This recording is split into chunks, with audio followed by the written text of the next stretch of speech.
এমনি বিয়ের মরশুমও ছিল, যদি শুভেন্দু অধিকারী বিয়েটা করে নিতেন তাহলে ওনার বিয়েতে যারা আসতো আমন্ত্রিত তাদের কাছ থেকে গিয়ে মেম্বারশিপটা করিয়ে নেওয়া যেত। পশ্চিমবাংলায় বিজেপি বলে কিছু নেই। পশ্চিমবাংলায় বিজেপি মানে হচ্ছে তৃণমূল কংগ্রেস পার্ট 2। যে সিবিআর হাত থেকে বাঁচার জন্য সবসময় বিজেপিতে যোগ দেওয়া দরকার হয় না, সিবিআর হাত থেকে তৃণমূলের থেকেও বাঁচা যায়। যেরকমভাবে সন্দীপ ঘোষ বাঁচলো। বাংলাদেশে যারা আগরতলা চলো অভিযান করছে তার বাপের ক্ষমতা আছে বর্ডার পার করে ভারতে ঢোকে, গুলি করে ওখানে শুইয়ে রেখে দেবে যদি হুজ্জতি করে কাঁটাতার পার করে জোর করে আগরতলা ঢুকতে যায়। আর যদি শুভেন্দু অধিকারী ভাবে যে আমি এখান থেকে বর্ডার পার করে বাংলাদেশে ঢুকবো, ঢুকে করবো, ওখানে ওকেও গুলি করে শুইয়ে রেখে দেবে। এগুলো তো সমস্ত মানে পাগলামি করে ভাড়ামো করে খবরের কাগজে নাম তোলা ছাড়া এর পেছনে আর কি কারণ থাকতে পারে, কি উদ্দেশ্য থাকতে পারে বলুন তো? এর তো কোনো লজিক নেই তো এগুলোর পেছনে। যেই বলবে যে আমার দেশের সংখ্যালঘু মরুগ্গে যাক, আমার দেখার দরকার নেই, ওই পাশের দেশের সংখ্যালঘুকে ভালো রাখার আমি ঠেকা নিয়ে বসে আছি, বুঝতে হবে তাদের মতো শয়তান, তাদের মতো কুসন্তান, সভ্যতার কুসন্তান আর কেউ হতে পারে না। এমনি বিয়ের মরশুমও ছিল, যদি শুভেন্দু অধিকারী বিয়েটা করে নিতেন তাহলে ওনার বিয়েতে যারা আসতো আমন্ত্রিত তাদের কাছ থেকে গিয়ে মেম্বারশিপটা করিয়ে নেওয়া যেত। সংসদে দাঁড়িয়ে একেবারে দ্রোণাচার্যের সঙ্গে তুলনা করলেন রাহুল গান্ধী বিজেপিকে। তিনি বললেন যে একলব্য যেরকম এক আঙুল কেটে দ্রোণাচার্যকে উপহার দিয়েছিলেন গুরু হিসেবে, ঠিক তেমনি নরেন্দ্র মোদী থেকে শুরু করে বিজেপি গরিব মানুষদেরকে এক আঙুল কেটে নিচ্ছেন। কি বলবেন সেক্ষেত্রে? হ্যাঁ, কথাটা তো মিথ্যে নয়।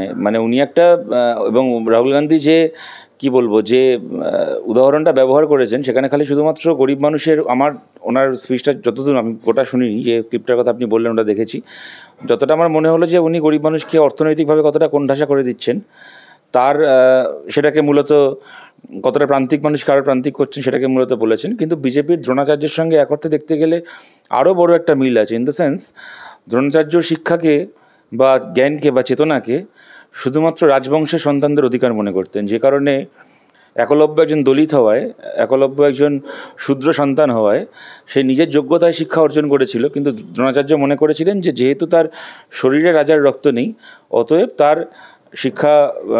শিক্ষিত হওয়ার অধিকার নেই, যোগ্যতা থাকলেও অধিকার নেই। অতএব যাতে সে ব্যবহার করতে না পারে তার শিক্ষাকে, সেহেতু তার এক আঙুল কেটে নিয়েছিলেন। এবং কে না জানে যে বিজেপিও একটা ব্রাহ্মণ্যবাদী দল। বিজেপিও শিক্ষা থেকে শুরু করে সমাজের বা মানব সম্পদের যা কিছু কল্যাণকর সব কিছুকে একটা একটা জাতিগোষ্ঠীর সম্পত্তি বলে মনে করেন। এবং ওরা তো ঘোষিতভাবে মনুবাদী, ঘোষিতভাবে ব্রাহ্মণ্যবাদী।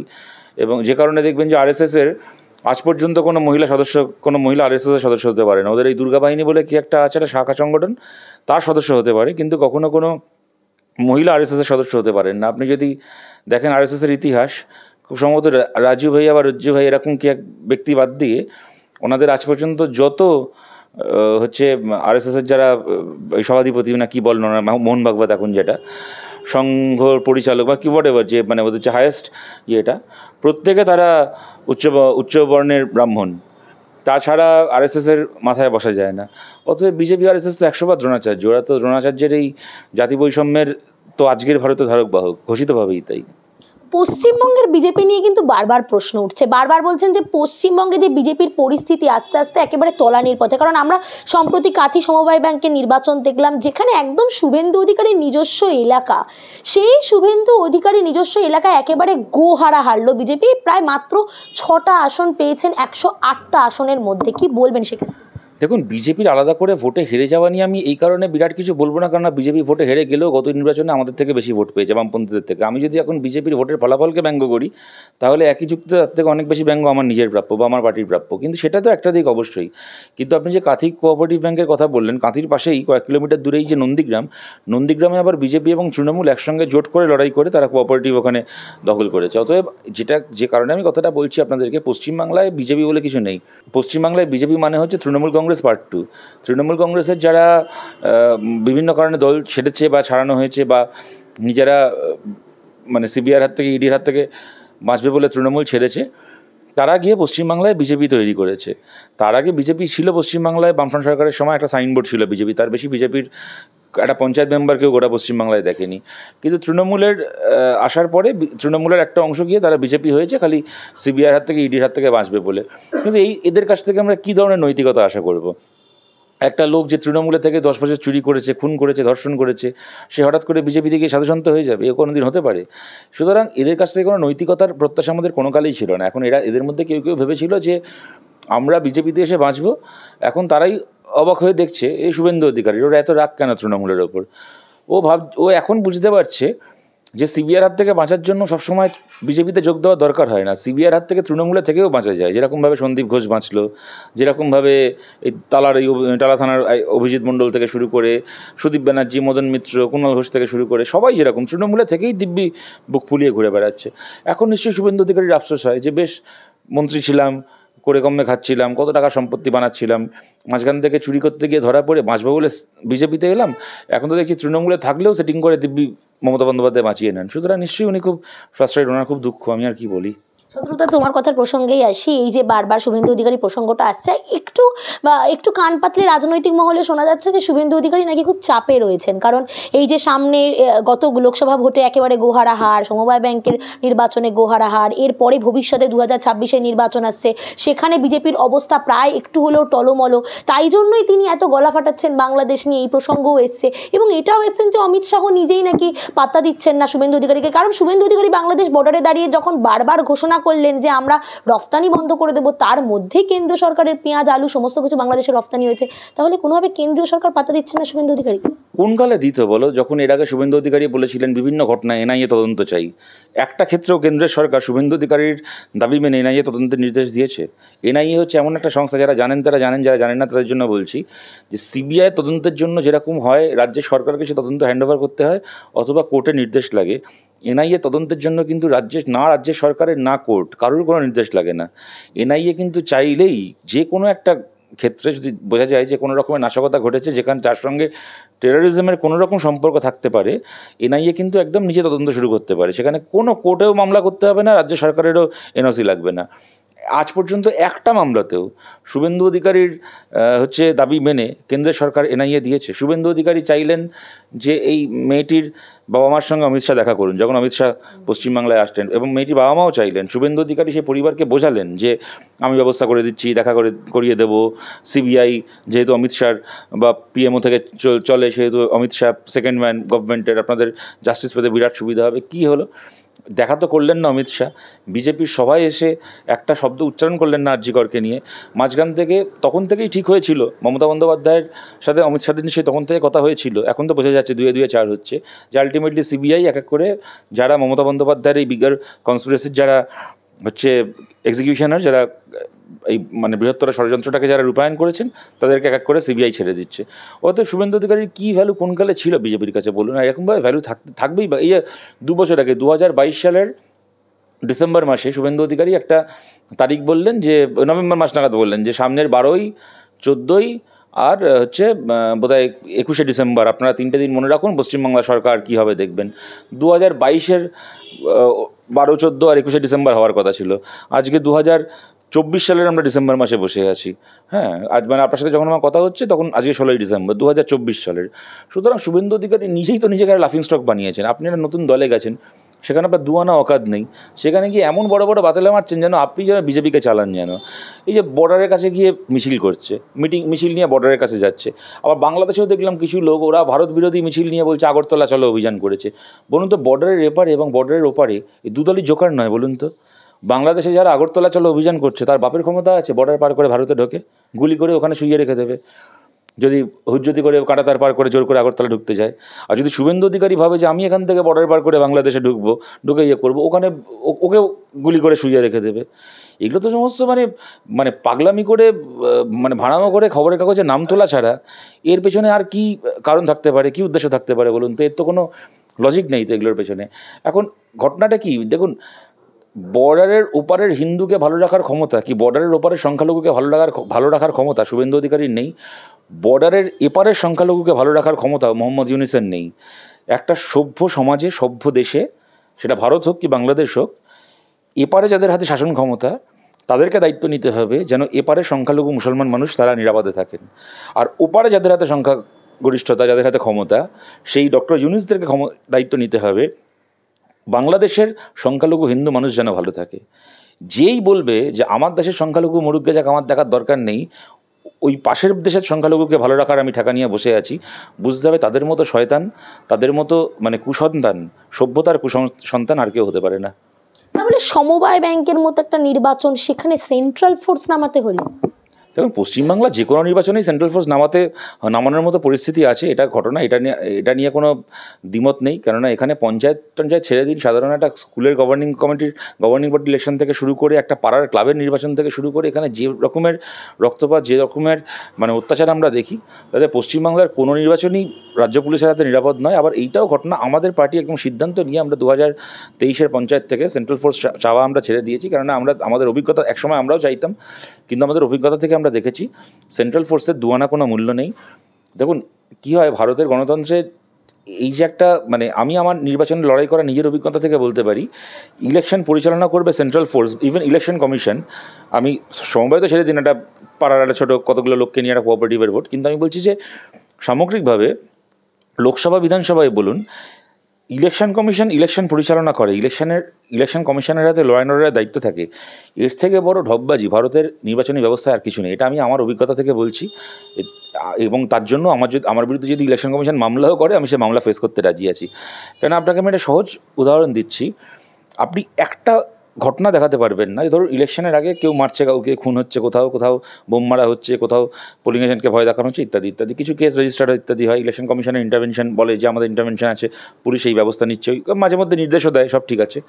আপনি আমাকে একটা উদাহরণ দিন, যেদিন ভোটটা হয়ে যায় বা মানে সাবসিকুয়েন্ট সরকার ফরমেশন হয়ে যায়, মানে বিধানসভায় মানে রাজ্য সরকার, লোকসভায় দেশের সরকার তৈরি হয়ে যায়, পরের দিন থেকে এই যে ইলেকশন চলাকালীন যে মামলা মোকদ্দমাগুলো হলো ইলেকশন কমিশনের পারভিউতে, সেই মামলা মোকদ্দমাগুলোর ফলো আপ করে ইলেকশন কমিশন, তার মানে পুলিশকে দিয়ে চার্জশিট করায়, তার ট্রায়াল হয়, বিচার হয়, দোষীরা শাস্তি পায়। একটা উদাহরণ দেখান, একটা কথা আছে না, রাত গেই বাদ গেই, ভারতের ইলেকশন কমিশনের ভূমিকা থেকে বড় উদাহরণ আর কিছু হয় না। রাত গেই বাদ গেই, মানে করে ভোটটা পার করে দিতে হবে, ভোটে যদি মার খুন কর, লুটপাট কর, যা পারিস কর, ভোটের পরে আমি বাড়ি চলে যাব, তোমার দেখার দরকার নেই। অতএব এর উল্টো দিকটা হচ্ছে, যখন যেই ক্ষমতায় থাক, আজকে তৃণমূল আছে, কালকে যদি আমরা থাকি, তারপর দিন যদি অন্য কেউ থাকে, ক্ষমতায় থাকার দল কি সেই দলের কর্মীরা যদি এলাকায় গিয়ে কাউকে বলে যে ভোট অবধি কেন্দ্রীয় বাহিনী আছে, ভোটের পরে তোদের কী হবে, সত্যি সত্যি এই প্রশ্নের কোনো উত্তর হয় না। এর একটাই উত্তর হতে পারে, যদি আজকে বিরোধী দল এতটা শক্তিশালী হয় যে সে মাথা উঁচু করে বলতে পারবে যে ভোটের পরে কেন্দ্রীয় বাহিনী থাকবে না, ইলেকশন কমিশন থাকবে না, ভোটের পরে আমরা থাকবো, আমরা দায়িত্ব নেব প্রত্যেকজন মানুষের সুরক্ষার। যতক্ষণ না বিরোধী দল, সেটা আমরা হতে পারি কি অন্য যে কোনো বিরোধী দল হতে পারে, যতক্ষণ না আমরা সেটা বলার জায়গায় আসছি বা না বলতে পারছি, ততক্ষণ পর্যন্ত এই সমস্ত কেন্দ্রীয় বাহিনী, ইলেকশন কমিশন এসবের 2 পয়সা মূল্য নেই কোনো। কিন্তু প্রশ্নটা হচ্ছে, এই যে বিজেপির সদস্য সংগ্রহ অভিযান আমরা দেখলাম অক্টোবর মাস থেকে শুরু হয়েছে এবং গতকালই সেই অভিযান শেষ হলো রবিবার, এবং সেখান থেকে আমরা দেখতে পাচ্ছি কাঁথি এবং তমলুকে সদস্য সংগ্রহ অর্ধেকও পৌঁছয়নি, অর্ধেক লক্ষ্যমাত্রাও ক্রস করেনি। কি বলবেন শুভেন্দু অধিকারীর জায়গা? দেখুন, আমি দেখলাম বিজেপির সদস্য সংগ্রহের একটা খুব ইনোভেটিভ একটা উপায় বার করেছেন। বিভিন্ন লোকের বিয়ে হলে সে বিয়ের বাড়িতে গিয়ে দেখলাম সদস্য সংগ্রহ করছেন। আজকেই আমি দেখছিলাম একটা পোর্টাল খবর করেছে, কার নাকি গায়ে হলুদ হচ্ছিল, সেখানে শ্রমিক ভট্টাচার্য পৌঁছে গেছেন সেখানে সদস্য সংগ্রহ করতে। তো এটা খুব ভালো উদ্যোগ, মানে সেখানে গিয়ে মিস কল দিয়ে বলছেন যে যারা আসছে নিমন্ত্রিত সদস্য হন। ভালো উদ্যোগ। কাঁথিতে যখন বিজেপির সদস্য টার্গেটের থেকে কমই পড়ছে, যদি এমনি বিয়ের মরশুমও ছিল, যদি শুভেন্দু অধিকারী বিয়েটা করে নিতেন, তাহলে ওনার বিয়েতে যারা আসতো আমন্ত্রিত, তাদের কাছ থেকে গিয়ে মেম্বারশিপটা করিয়ে নেওয়া যেত, মিস কল দিয়ে যেতেন। বিজেপির নেতারা নেমন্তন্ন খেতে যেতেনই, সেই সুযোগে মিস কল দিয়ে মেম্বারশিপটা করে নিতেন। আমার মনে হয় শুভেন্দু অধিকারীর এই মানে কি দুটো কাজ হয়ে যেত, বিয়েও হতো, আবার মেম্বারও হয়ে মেম্বারশিপ ড্রাইভটাও হয়ে যেত। সেই শুভেন্দু অধিকারী বোধহয় এইটা ভেবে দেখলে পারতেন। এটা 2047 সালে একদম নাকি নতুন উন্নত ভারত তৈরি করবেন এমন কথা বলছেন নরেন্দ্র মোদী, এবং তার জন্য একদম সম্পূর্ণভাবে তিনি রাফ ওয়ার্ক যেটাকে বলে সেটা সম্পূর্ণ হয়েছে। কি বলবেন? না, বিরাট অঘটন না ঘটলে নরেন্দ্র মোদী তো অতদিন বাঁচার কথা নয়। সুতরাং ওগুলো বলে লাভ কী আছে বলুন? 47 সালে আমি বাঁচবো কিনা তাই জানি না, আমার থেকে তো ডবল বয়স নরেন্দ্র মোদী বাঁচবে তো না বাঁচারই কথা মোটামুটি। হ্যাঁ, মানে সাধারণভাবে মানুষের যা লাইফ স্প্যান, ওর সময় দেখুন এইসব 47 সালে এই করবো, 53 সালে ওই করবো, মানে 2095 সালে ওই করবো, ওইগুলো যে বেশি বলে বুঝতে হবে যে 2025 সালে কী করবো তার বলার কিছু নেই। হ্যাঁ, সুতরাং 2014 সালে ক্ষমতায় এসে যেগুলো বলেছিলেন, মানে 5 বছরে 10 বছর সুযোগ পেয়ে সেগুলো করেননি আপনি। এখন মানুষ তো আপনাকে ম্যান্ডেট 2047 অবধি দেয়নি, ইনফ্যাক্ট মানুষ আপনাকে 2029 অবধি ম্যান্ডেট দিয়েছে বলেও মনে হয় না, কারণ আপনি এখন মাইনরিটি গভর্নমেন্ট চালাচ্ছেন, অন্য দলের ওপর সমর্থনের ওপর নির্ভরশীল, আপনার গভর্নমেন্ট মাঝপথে পড়েও যেতে পারে। অতএব এই সমস্ত কথা যারা বলে তাদের আগামীকাল কী করবো তার ঠিক নেই বলে ওনারা বলেছিলেন। কবে ওনাদের টার্গেট ছিল? 2020 না 21 সালের মধ্যে ভারতের সব গ্রামে বিদ্যুৎ পৌঁছবে। আচ্ছা, 2024 সাল পৌঁছেছে। 100টা স্মার্ট সিটি তৈরি করার কথা ছিল ভারতে, 100টা না 1000টা, ভুলেও গেছি, ওদের এত ফালতু কথা বলে মনেও থাকে না, ধরুন 100টাই ধরলাম। 2016 সালের বাজেটে অরুণ জেটলি আর কি ওনার প্রপোজাল, বাজেটে ওনার করেছিলেন, প্রপোজাল পেশ করেছিলেন যে ভারতে 100টা স্মার্ট সিটি তৈরি হবে। আপনি আজ 2024 সাল, 8 বছর হয়েছে, ভারতের একটা নতুন স্মার্ট সিটির নাম বলুন যেটা কিনা বিজেপি আসার পরে ফাঁকা মাঠ ছিল সেটাকে তৈরি করে নতুন শহর তৈরি করেছে। কোথায় আছে 100টা স্মার্ট সিটি? জিও ইউনিভার্সিটি বলে একটা ইউনিভার্সিটির জন্য ওরা কয়েক হাজার কোটি টাকার বাজেট অ্যালট করেছিল, আপনাদের মনে আছে? যে ইউনিভার্সিটি তৈরি হয়নি ভারতে, নেই, অস্তিত্ব নেই। 2018 সালে আমার খুব ভুল না হলে বাজেটারি অ্যালোকেশন করলো কয়েক হাজার কোটি টাকার একটা ইউনিভার্সিটিকে, যে ইউনিভার্সিটির অস্তিত্ব নেই, বলো জিও ইউনিভার্সিটি। সেটা আবার কেন না, সেটা নাকি সেন্টার অফ এক্সেলেন্স, তৈরি হলো না। হ্যাঁ, মানে বাচ্চা জন্মালো না, এদিকে তার নাতির নাম কী হবে ঠিক করে রেখে দিয়েছে, সে নাকি সেন্টার অফ এক্সেলেন্স বলে। 2018 সালে, 2024 সাল, কোথায় গেল জিও ইউনিভার্সিটি? কে খেলো টাকাগুলো? হ্যাঁ, সেই টাকায় তারপর এরা গোষ্ঠীশুদ্ধ গিয়ে আম্বানির ছেলের বিয়েতে নেমন্তন্ন খেয়ে আসলো। সুতরাং এই সমস্ত কথার কি মূল্য আছে বলুন? এই সমস্ত কথাবার্তা এগুলো যখন কেউ বলে বুঝতে হবে তার আরও কিছু বলার নেই, তাই এই কথাগুলো বলছে। আরেকটা প্রশ্ন করবো শেষ একদম, মণিপুর এবং আমরা সম্বল এরকম একাধিক ঘটনা দেখেছি, আমাদের দেশে সংখ্যালঘুরা অত্যাচারিত, 3 জনকে গুলি করে মারা হয়েছে, আমরা দেখেছি 3টে যুবককে। এবং তাহলে যেখানে মণিপুর একদম সুরক্ষিত নয়, উত্তরপ্রদেশ সম্বল সুরক্ষিত নয়, সেখানে সেই দল যারা অত্যাচার করছে তারাই বাংলাদেশের সংখ্যালঘু নিয়ে বেশি মাতামাতি করছে না? কথাটা ঠিকই, আমি আপনাকে খালি একটা কথা তার আগে বলি, এটার উত্তর দেওয়ার আগে। এই যে উত্তরপ্রদেশের ঘটনা আপনি বললেন যে নামাজের জন্য, আমি যতদূর শুনেছি মসজিদে বোধহয় আজান যখন নামাজের আগে যে আজান হয় মাইককে সেটা জোরে বাজানোর জন্য 2 লক্ষ টাকা জরিমানা করা হয়েছে। আচ্ছা বলুন তো, পশ্চিমবাংলায় অর্জুন সিং তো তৃণমূলের নেতা ছিলেন মাঝখানে এতগুলো বছর, মানে বিজেপিতে গেছিলেন, সেখান থেকে তৃণমূলে ফিরে এসে এতদিন নেতা ছিলেন, এখন আবার, এবং অন্য কোনো কারণে নয় কিন্তু, ভোটে প্রার্থী হতে না পেরে বিজেপিতে গেছেন। ব্রিগেডের মঞ্চে গিয়ে কিন্তু বসছিলেন মমতা বন্দ্যোপাধ্যায়, অভিষেক বন্দ্যোপাধ্যায় নামটা ঘোষণা করবেন বলে। ব্রিগেডের মঞ্চে যদি নামটা ঘোষণা হতো তাহলে কিন্তু আজ অব্দি অর্জুন সিং তৃণমূল কংগ্রেসের নেতা হতো, এমপি হতো, মমতা বন্দ্যোপাধ্যায়ের দলের লোক হতো, বিজেপিকে পেটাতো কিন্তু ধরে আজ অব্দি। ওখানে গিয়ে মঞ্চে বসে থাকার পরে যখন মমতা বন্দ্যোপাধ্যায় বিস্কুট শুনে দেননি, তখন রাগ করে নেমে এসে দল পাল্টেছেন। এখানে অর্জুন সিং যখন তৃণমূলের নেতা ছিলেন, ওনার তখন ট্র্যাক রেকর্ড কী ছিল? তার আগে যখন বিজেপিতে ছিলেন সেই সময় কলকাতা হাইকোর্টে মামলা করেছিলেন সমস্ত মসজিদ থেকে মাইক খুলে নিতে হবে। মসজিদে যদি আজান হয় মাইকে, তাহলে আশপাশের বাড়িতে মানুষের অসুবিধা হয়, অতএব মসজিদ থেকে খুলে নিতে হবে মাইক পশ্চিমবাংলার সব মসজিদে। কলকাতা হাইকোর্টে অর্জুন সিংয়ের করা সে মামলা আজও চলছে। অথচ সেই অর্জুন সিংকে আবার তৃণমূল কংগ্রেস দলে নিয়ে মমতা বন্দ্যোপাধ্যায় বলেন যে আমি মুসলমানের মসিহা, আমি বাংলার মুসলমানকে রক্ষা করব। বাবুল হাকিম বলে যে মুসলিম না হলে সবাই অভাগা, যে অন্য ধর্মে জন্মেছে, আমরা মুসলিম এবার মাইনরিটি থেকে মেজরিটি হবে, ইত্যাদি ইত্যাদি ইত্যাদি। এবং হুমায়ুন কবির বলে যে হিন্দুদেরকে 30% হিন্দু কেটে ভাসিয়ে দেবো। অতএব এইটাই আপনাদেরকে বলছি যে এইটা হচ্ছে রাজনীতি। আমি যখন, এই ধরুন শুভেন্দু অধিকারী, যখন আমি তৃণমূলে থাকবো তখন আমি ওই টিপু সুলতান মসজিদের ইমামের সাথে বসে ইফতার করব। যখন আমি বিজেপিতে যাব তখন আমি রামনবমীর মিছিল করব। যখন অর্জুন সিং যখন বিজেপিতে থাকবে তখন মসজিদের মাইক খুলে নেওয়ার জন্য মামলা করবে। সেই আবার তারপর তৃণমূলে এসে বিরাট একেবারে ধর্মনিরপেক্ষ মুসলিম মানুষের ত্রাতা হয়ে যাবে, করে আবার কদিন পরে আবার বিজেপিতে চলে যাবে। আর আপনি যেটা মণিপুর নিয়ে যেটা জিজ্ঞেস করলেন কি সম্পর্ক, দেখুন এটা তো সত্যি কথা। আমরা এটাই বলছি যে আমাদের বামপন্থীদের অধিকার রয়েছে বাংলাদেশের সংখ্যালঘু মানুষের হয়ে কথা বলার। তার কারণটা হচ্ছে আমরা ভারতবর্ষের সংখ্যালঘু মানুষের হয়ে যে কথা বলি, একই কথা আমরা বাংলাদেশের সংখ্যালঘু মানুষের কথা বলি। কিন্তু কেউ যদি আজকে বলে যে ভারতে একটা মসজিদ ভেঙে ফেলে মন্দির তৈরি করাটা জাস্টিফাইড, তাহলে তার এটা বলার কী নৈতিক অধিকার রয়েছে যে অন্য জায়গায় যেখানে সে মেজরিটি, সেখানে সে আবার মাইনরিটির ধর্মস্থান ভেঙে ফেলে তার ধর্মস্থান তৈরি করছে, এটা অন্যায়? আমরা তো মনে করি বাংলাদেশের একটা মন্দিরের গায়ে একটা আঁচল লেগে থাকলে তা হচ্ছে অপরাধ, এবং লেগে থাকলে বলে না, লেগেছে 100 বার, মন্দির ভাঙা হচ্ছে, আমরা চোখের সামনে দেখতে পাচ্ছি। বাংলাদেশের মন্দির ধ্বংসের আমরা নিন্দা করি, তার কারণটা হচ্ছে আমরা বাবরি মসজিদ ধ্বংসেরও নিন্দা করি। এইটা কোনো লজিক হতে পারে না যে আমি যেখানে মেজরিটি সেখানে আমার ভেঙে ফেলাটা জাস্টিফাইড, আর তুমি যেখানে মেজরিটি সেখানে তোমার ভেঙে ফেলাটা জাস্টিফাইড নয়। ঠিক হলে দুটোই ঠিক, ভুল হলে দুটোই ভুল। দেখুন, পণ্ডিত জওয়াহরলাল নেহরুর একটা বিখ্যাত কথা ছিল, উনি লিখেছিলেন ডিসকভারি অফ ইন্ডিয়াতে, যে কোনো দেশে সংখ্যালঘু যে তার সাম্প্রদায়িকতাকে সাম্প্রদায়িকতা বলে চিহ্নিত করা যায়, কিন্তু যে সংখ্যাগুরু তার সাম্প্রদায়িকতাকে জাতীয়তাবাদ বলে চালিয়ে দেওয়া যায়। ইউনুস বাংলাদেশে ইসলামিক সাম্প্রদায়িকতাকে জাতীয়তাবাদ বলে চালাচ্ছেন, মোদি ভারতবর্ষে হিন্দুত্ববাদী সাম্প্রদায়িকতাকে জাতীয়তাবাদ বলে চালাচ্ছেন। এইগুলো কোনো জাতীয়তাবাদ হতে পারে না। আমরা ভারতের সংখ্যালঘু মানুষের ওপর অত্যাচারের বিরুদ্ধে, আমরা বাংলাদেশের সংখ্যালঘু মানুষের ওপর অত্যাচারের বিরুদ্ধে, আমরা প্যালেস্তাইনেরও সংখ্যালঘু মানুষের ওপর অত্যাচারের বিরুদ্ধে। আর কেউ যদি আজকে বলে যে আমার দেশের সংখ্যালঘুর দিকে আমি তাকাবো না, আমি অন্য দেশের সংখ্যালঘুর দিকে তাকাবো, সেটা মোদি বলুক কি সেটা ইউনুস বলুক, এরা হচ্ছে এক গোয়ালের গরু। এবং দেখুন পরিষ্কার, আমি এর আগেও আপনাকে যেটা বললাম, আমি এটা বলেই আমার কথাটা শেষ করছি, কারুর ক্ষমতা নেই অন্য দেশে গিয়ে সে দেশের মানুষকে ভালো রেখে আসার। ভারতের প্রধানমন্ত্রীকে দেখতে হবে যাতে ভারতের মধ্যে সংখ্যালঘু ভালো থাকেন, বাংলাদেশের রাষ্ট্রপতিকে দেখতে, কি এখন যিনি গভর্নমেন্টের কনভেনার না কি আছেন ডক্টর ইউনুস, তাকে দেখতে হবে যেন বাংলাদেশের ভেতর সেই দেশের সংখ্যালঘু মানুষ ভালো থাকেন।